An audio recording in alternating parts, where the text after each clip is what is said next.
ఈరోజు మన క్లాస్లో రిఫ్రాక్షన్ ఆఫ్ ది లైట్ అనేది నేర్చుకుంటాం. రిఫ్రాక్షన్ అంటే ఏంటి? మనం చిన్న క్లాసుల్లో మనకేం నేర్పించారంటే light ray bending of light ray is called refraction అని చెప్పుకున్నాం. ఎక్కడ? చిన్న క్లాసుల్లో. అంటే ఇప్పుడు మీరు ఒక గ్లాస్ నీళ్ళల్లో ఒక పెన్సిల్ వేసారనుకోండి, అది ఎలాగ ఇట్లా పక్కకు వంగినట్టుగా కనిపిస్తుంది కదా, ఇరిగినట్టుగా ఇట్లా వంకగా కనిపిస్తుంది. అదే రకంగా మనం ఏదైనా నదికో చెరువుకో పోయి నీళ్ళల్లో నిలబడ్డప్పుడు మన కాళ్ళు కొంచెం మామూలు స్థితి కన్నా కూడా కొంచెం లావుగా అన్నట్టుగా, కొంచెం పైకి అన్నట్టుగా కనిపిస్తాయి. ఎందుకని ఇలా జరుగుతుంది అని అనేది రిఫ్రాక్షన్ ఆఫ్ లైట్ వల్ల జరుగుతుంది అని చెప్తాం. అసలు ఇంతకీ అది వంగడం అనేది ఎందుకు జరుగుతుంది? ఈ క్లాస్లో మనం ఏం నేర్చుకుంటామంటే లైట్ రే వంగుతుంది అనేది తెలుసు మనకి. ఎందుకు వంగుతుంది? ఇప్పుడు రిఫ్లెక్షన్ నేర్చుకున్నప్పుడు ఏదైనా ఒక లైట్ రే ట్రాన్స్పరెంట్ మీడియంలో నుంచి డెన్సర్ అది అపెక్యూలోకి పోయిందనుకోండి, అపెక్యూ మీద పడింది అనుకుందాం, ఇలా పడింది అనుకుందాం, వెంటనే ఏమవుతుంది? అది బౌన్స్ అవుతుంది. దీన్నే రిఫ్లెక్షన్ అంటారు అని నేర్చుకొని ఉన్నాం. ఇక్కడ ఏంటంటే రిఫ్లెక్షన్ అనే దానికేమో ఒకే ఒక మీడియం ఉంటుంది, ట్రాన్స్పరెంట్ మీడియం. కానీ రిఫ్రాక్షన్ దగ్గరికి వచ్చేసరికి రెండు మీడియా ఉంటుందన్నమాట. అంటే M1 మీడియం, M2 మీడియం. అంటే రెండిట్లో కూడా లైట్ రే పోతుంది. అంటే దీనిలో నుంచి దీనిలోకి పోతుంది. సపోజ్ ఇది ఎయిర్ అనుకుందాం, ఇది వచ్చేసి గ్లాస్ అనుకుందాం. రెండు కూడా ట్రాన్స్పరెంటే.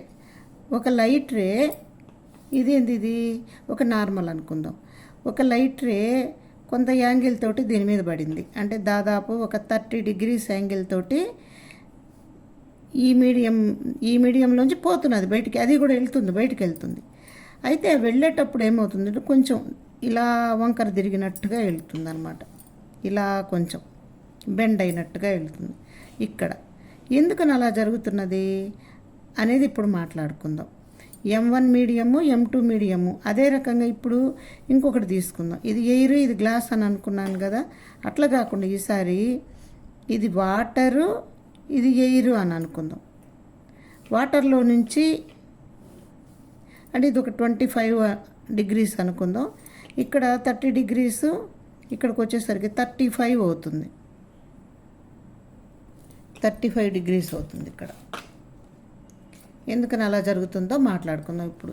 దాన్నే మనం రిఫ్రాక్షన్ అంటాం. దాన్ని క్లియర్గా నేర్చుకుందాం. చూడండి, ఒక లైట్ రే అనేది కొంత వెలాసిటీ తోటి ప్రయాణిస్తూ ఉంటుంది. ఈ వెలాసిటీ అనేది ఎక్కువగా ఎక్కడ ఉంటుందంటే వ్యాక్యూమ్లో ఉంటుంది.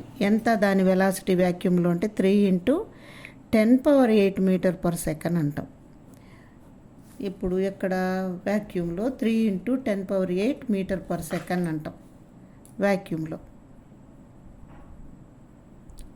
అదే నీకు ఎయిర్లోకి వచ్చిందనుకోండి, చాలా స్లైట్గా తగ్గుతుంది. 2.999 అనొచ్చు × 10⁸ మీటర్/సెకండ్. కానీ మనం ఎలా తీసుకుంటామంటే 2.999 ఉన్నది కదా, దీన్ని కూడా మనం ఎలా రాసుకుంటామంటే 3 × 10⁸గానే రాసుకుంటాం. కానీ యాక్చువల్గా ఎయిర్ యొక్క వెలాసిటీ వ్యాక్యూమ్తో కంపేర్ చేసినప్పుడు తక్కువే. అన్నిటికన్నా ఎక్కువ దేంట్లో స్పీడ్గా పోతుంది లైటు? వ్యాక్యూమ్లో ఎక్కువ స్పీడ్తో పోతుంది. Next place goes to air అనమాట. ఎయిర్కి మనం 2.998 అని × 10⁸ అంటాం. అన్నీ రాయకుండా మనకి అంటే డెసిమల్స్ కొంచెం సవరించుకొని 3 × 10⁸గానే తీసుకుంటాం. యాక్చువల్గా ఈ 3 × 10⁸ అనేది వ్యాక్యూమ్ వెలాసిటీ. కానీ మనం ఎయిర్కి కూడా దాన్నే చెప్పుకుంటాం అనమాట. అదే నీకు వాటర్లో తీసుకుంటే 2.25 × 10⁸ మీటర్/సెకండ్. అంటే వాటర్ ఎయిర్ కన్నా కూడా తక్కువగా ఉంటుంది. గ్లాస్ తీసుకున్నాం అనుకో 2 × 10⁸ మీటర్/సెకండ్ ఉంటుంది. ఇంకా డైమండ్ తీసుకున్న 1.42 ఉంటుందమ్మా. 42 × 10⁸ మీటర్/సెకండ్ ఉంటుంది. అన్నిటికంటే డైమండ్లో చాలా స్లోగా పోతుంది. అన్నిటికంటే ఎక్కువ స్పీడ్తో పోయేది ఎక్కడ? వ్యాక్యూమ్లో పోతుంది. ఎందుకని అని అంటే ప్రతి మెటీరియల్ కొన్ని మాలిక్యూల్స్ తోటి నిర్మించబడి ఉంటుంది కదా. ఈ మాలిక్యూల్స్ అమరికని బట్టి వాటిని మనం 3 రకాలుగా మార్చుకున్నాం చిన్నతనంలోనే. సాలిడ్స్ అన్నాము, లిక్విడ్స్ అన్నాము, గ్యాసెస్ అన్నాము. అంటే ఎలాగా, సాలిడ్స్ అన్నీ ఎలా ఉంటాయి, మాలిక్యూల్స్ అన్నీ దగ్గర దగ్గరగా అరేంజ్ అయ్యి ఉంటాయి. లిక్విడ్లో కొంచెం దూరంగా ఉంటాయి, గ్యాసెస్లో చాలా చాలా దూరంగా ఉంటాయి అని మనం నేర్చుకొని ఉన్నాం కదా. ఈ ఈ మాలిక్యూల్స్ అమరిక వల్ల లైట్ రే యొక్క వెలాసిటీ కూడా మారుతుందన్నమాట, ఒక మీడియంలో నుంచి ఇంకొక మీడియంలోకి పోయేటప్పుడు. ఇప్పుడు మనం ఒక వెహికల్ మీద పోతూ ఉన్నప్పుడు ట్రాఫిక్ జామ్ అయిందనుకోండి, ట్రాఫిక్ రిలీజ్ అయ్యేటప్పుడు మనం ఎలా పోతాం, చాలా స్లోగా ముందుకు పోతాం. అదే నీకు బైపాస్లో ఆ హైవే మీద ఎలాంటి ట్రాఫిక్ లేదనుకోండి, ఎలా వెళ్తాము, చాలా స్పీడ్తో వెళ్ళిపోతుంటాం కదా. అలాగే ఇక్కడ కూడా ఏమవుతుందంటే మీడియంను బట్టి అనమాట. డెన్సర్ మీడియం అంటే మాలిక్యూల్స్ అన్నీ చిక్కగా దగ్గరగా అమరి గనక ఉంటే వాటిని డెన్సర్ మీడియం అని పిలుస్తారు. పల్చగా గనక ఉంటే వాటిని రేరర్ మీడియం అని పిలుస్తారు. డెన్సర్ మీడియం, రేరర్ మీడియం, ఈ రెండు కూడా రిలేటివ్ అంటాం అనమాట. రిలేటివ్గా చెప్పాలి. రిలేటివ్ అంటే ఏంటంటే పోల్చడం అనమాట, పోలుస్తూ చెప్పడమే. కానీ ఇవన్నీ డెన్సర్ మీడియానికి సంబంధించిన మెటీరియల్స్, ఇవన్నీ రేరర్ మీడియంకి సంబంధించిన మెటీరియల్స్ అని చెప్పలేం. అంటే ఇక్కడ చూడండి, ఎయిరు వాటరు తీసుకున్నాను అనుకోండి. ఎయిరు వాటర్లో ఎయిర్ అనేది రేరర్ మీడియము. ఎయిర్ అనేది ఇక్కడ చెప్తున్నా చూడండి. ఎయిర్ వాటరు తీసుకున్నాను అనుకోండి. ఈ రెండిటితో కంపేర్ చేసినప్పుడు ఎయిర్ అనేది రేరర్ మీడియం, పల్చగా ఉంటుంది కదా. అందువల్ల ఎయిర్ అనేది రేరర్ మీడియము, వాటర్ అనేది ఏమవుతుంది, డెన్సర్ మీడియం అంటాం. ఆప్టికల్లీ డెన్సర్ మీడియం అని వస్తుంది. అదే నీకు వాటరు గ్లాసు 2 తీసుకున్నాను అనుకోండి. వాటర్ గ్లాసు తీసుకున్నప్పుడు వాటర్ అనేది రేరర్ మీడియం అవుతుంది, గ్లాస్ అనేది డెన్సర్ మీడియం అవుతుంది అనమాట. అంటే రెండింటిని పోల్చి which is rarer which is denser అని చెప్పాలి. అంతే తప్పిస్తే మనం ఇవన్నీ రేరర్కి ఇవన్నీ డెన్సర్ అని చెప్పేదానికే లేదు. అలా పోల్చడాన్ని మనం రిలేటివ్ అని పిలుస్తాం. ఇక్కడ కూడా చూడండి. ఇప్పుడు మనం ఇక్కడికి వస్తున్నాను నేను. ఒక లైట్ రే ఎయిర్లో నుంచి వాటర్లోకి పోయిందనుకుందాం, లేదా గ్లాస్లోకి పోయిందనుకుందాం. ఎయిర్లో నుంచి గ్లాస్లోకి పోయింది. ఎయిర్ అనేది ఏమవుతుంది, రేరర్ మీడియం. గ్లాస్ అనేది ఏమవుతుంది, డెన్సర్ మీడియం. ఇందాక వీటి వెలాసిటీ కూడా చెప్పాను నేను. 3 అంటే 2.99, కానీ మనం 3 × 10⁸ అనే వేస్తాం మనకు అర్థం కావడం కోసం. 3 మీటర్/సెకండ్ అన్నాం. దీన్ని ఎంత అన్నాం, 2 × 10⁸ మీటర్/సెకండ్. అంటే ఎయిర్తో కంపేర్ చేసుకున్నప్పుడు గ్లాస్ యొక్క వెలాసిటీ, గ్లాసులో లైట్ వెలాసిటీ ఎట్టున్నది, తక్కువగా ఉన్నది. ఎందుకు తక్కువగా ఉన్నది, ఇది డెన్సర్ మీడియం కాబట్టి. అంటే దీంట్లో మాలిక్యూల్స్ అన్నీ కొంచెం దగ్గరగా అరేంజ్ అయ్యి ఉంటాయి దీంతో కంపేర్ చేసుకుంటే. ఇప్పుడు చూడండి, ఒక లైట్ రే దీని మీద పడింది అని అనుకుందాం. ఇక్కడ పడి 30 degreesలో పడింది అని అనుకుందాం. దీన్ని ఇన్సిడెంట్ రే అని పిలుస్తాము. ఈ యాంగిల్ని ఇన్సిడెంట్ యాంగిల్ అని పిలుస్తాం. యాంగిల్ ఐ అంటాం దీన్ని. ఇది నార్మల్ కదా. దీంతో ఇక్కడ దీని వెలాసిటీ ఇక్కడి నుంచి ఇక్కడికి వచ్చేసరికి తగ్గిపోతుంది. అది తగ్గిపోవడంలో ఏమవుతుందంటే నార్మల్కి దగ్గరగా జరుగుతుందన్నమాట. వెలాసిటీ రేరర్ మీడియం నుంచి డెన్సర్ మీడియానికి తగ్గిపోతుంది. అందువల్ల అదేమవుతుంది, నార్మల్కి లైట్ రే దగ్గరగా జరుగుతుంది. అంటే ఇంచుమించు 25 degrees ఉంది అని అనుకుందాం.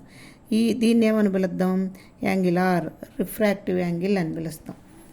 యాంగిల్ ఆర్ అని పిలుస్తాం అనమాట. అంటే రేరర్ మీడియంలో నుంచి లైట్ రే డెన్సర్ మీడియంలోకి పోయేటప్పుడు angle I is greater than angle ఆర్గా ఉంటుంది. Angle I is greater than angle ఆర్గా ఉంటుందన్నమాట. Angle I is greater than angle R. ఎందుకని అని అంటే రేరర్ మీడియంలో వెలాసిటీ ఆఫ్ లైట్ ఎక్కువగా ఉంటుంది డెన్సర్తో కంపేర్ చేసుకున్నప్పుడు. అందువలన నీకు నార్మల్కి దగ్గరగా వంగుతుంది. దగ్గరగా వంగడం వల్ల నీకు రిఫ్రాక్టివ్ యాంగిల్ అనేది తగ్గిపోతుంది. So angle I is greater than angle ఆర్గా ఉంటుంది. ఇంకొక ఉదాహరణ చూద్దాం. ఇప్పుడు నేను ఈసారి ఇందాక రేరర్లోంచి డెన్సర్లోకి పోయింది కదా, ఇప్పుడు డెన్సర్లో నుంచి రేరర్లోకి పంపిస్తున్నాను. అంటే సపోజ్ ఇది గ్లాస్ అనుకుందాం, ఇక్కడ గ్లాసు, ఇది వాటర్ అనుకుందాం. డెన్సర్లో నుంచి రేరర్లోకి పోతున్నది. ఇది నార్మల్ అనుకుందాం. ఇది యాంగిల్ ఇందాకట్లాగే I=30గానే తీసుకుందాం, మనకు క్లియర్గా అర్థం కావడం కోసం. I=30 అనుకుందాం. ఇక్కడికి వచ్చేసరికి రేరర్ అనేది దీని వెలాసిటీ 2 × 10⁸ అన్నాం కదమ్మా. దీని వెలాసిటీ 2.25 × 10⁸ అంటే పెరిగింది కదా దీని వెలాసిటీ దీంతో కంపేర్ చేసుకున్నప్పుడు. అందువల్ల ఏమవుతుందంటే నార్మల్కి కొంచెం దూరంగా జరుగుతుంది అనమాట. అంటే 30 డిగ్రీ ఉండేది దాదాపు 35 డిగ్రీస్కి వచ్చేస్తుంది. అంటే యాంగిల్ R అనేది యాంగిల్ I కన్నా కూడా ఎక్కువగా ఉంటుంది. ఎప్పుడు డెన్సర్లో నుంచి రేరర్లోకి పోయేటప్పుడు.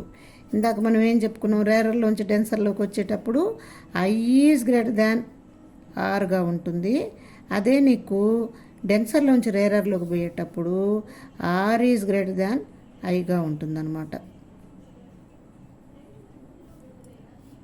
అందువలన లైట్ రే వంగుతుంది. ఇప్పుడు అర్థమైంది కదా లైట్ రే ఎందుకు వంగుతుంది. Bending of light ray is called refraction. But ఎందుకు బెండ్ అవుతుంది అని అంటే the change of velocity of light ray in different media, so light ray is bend. ఎందుకని వంగుతుంది అని అంటే రకరకాల మీడియంలో పోయేటప్పుడు, ఒక్కొక్క మీడియంలో పోయేటప్పుడు దాని వెలాసిటీలో మార్పు వస్తుంది కాబట్టి ఆ మార్పుకు అనుగుణంగా ఎక్కువ కనుక వెలాసిటీ అయితే నార్మల్కి దూరంగా జరుగుతుంది, వెలాసిటీ కనుక తగ్గిపోతే నార్మల్కి దగ్గరగా జరుగుతుంది.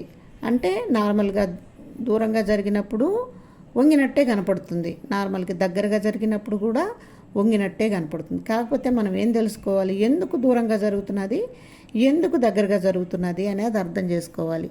రేరర్ మీడియంలో నుంచి డెన్సర్ మీడియంలోకి పోయేటప్పుడు రేరర్ మీడియంతో కంపేర్ చేసుకుంటే డెన్సర్ మీడియంలో వెలాసిటీ తగ్గుతుంది కాబట్టి నార్మల్కి దగ్గరగా జరుగుతుంది అని చెప్తాం. అదే డెన్సర్ మీడియంలోంచి రేరర్ మీడియంలోకి పోయేటప్పుడు వెలాసిటీ ఆఫ్ లైట్ పెరుగుతుంది కాబట్టి నార్మల్కి దూరంగా జరుగుతుంది అని అర్థం. దీన్ని బట్టి మనకు రిఫ్రాక్షన్ ఆఫ్ లైట్ అంటే ఏంది మళ్ళీ చెప్తున్నా చూడండి. Bending of light ray. Why light ray is bend? Because of velocity is change in different media, so the light ray is bend అని చెప్తాం. That is called refraction. అర్థమైంది కదా.